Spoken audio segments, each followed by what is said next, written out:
everybody's like heroic. Nobody eats. Not that it's so important, but nobody goes to the bathroom. Hi, this is Tara Bennett, contributing editor for Sci-Fi WIRE, and I'm so excited to say today we have with us James Callis, who was Gaius Baltar on Battlestar Galactica. Yeah. How are you, sir?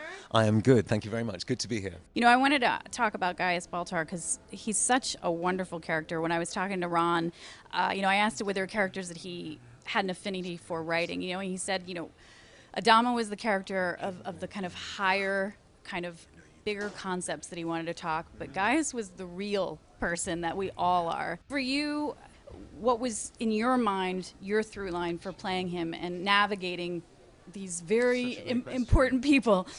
There were several things. Now that I think about it, I did have a roadmap.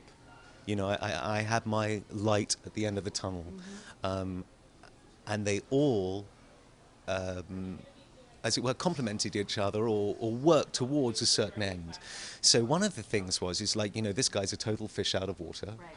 And I remember as well, there was like, on like one of the first days on my first day, I think, in the pilot, and they were like, right, you get your hair cut. And I'm like, no, I'm a scientist.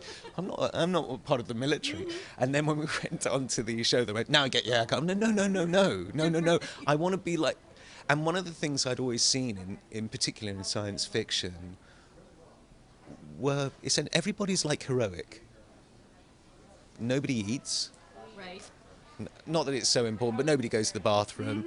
Nobody does things like, like, say we're having this is an interview and it's a serious interview, and like, I fall off my chair, right, exactly. or I'm so sorry, the little slip-ups, and then you're like trying, yeah, but I'm actually really very smart. I am. I just got a nasty scratch, or whatever, the ludicrous thing. And I was like, why can't somebody be a bit like this? So I wanted to be somebody, I remember like seeing those incredible sets, and I always saw, all of the military guys, walk with purpose. And I was like, what if you're like a bit, like, am I going to breakfast? Did I have breakfast?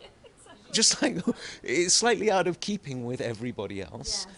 But I didn't want to be universally hated. Not a lot I could do about it, but it was a thing of if I can show the humanity of the man and show that actually, on some level, he can be ineffectual. Yes. He's never malevolent. Right. There's never any malice, and that was a wonderful thing that the writers did for me. When he has his ending, and he decides he's gonna, that emotional moment, he's gonna be a farmer. Yeah.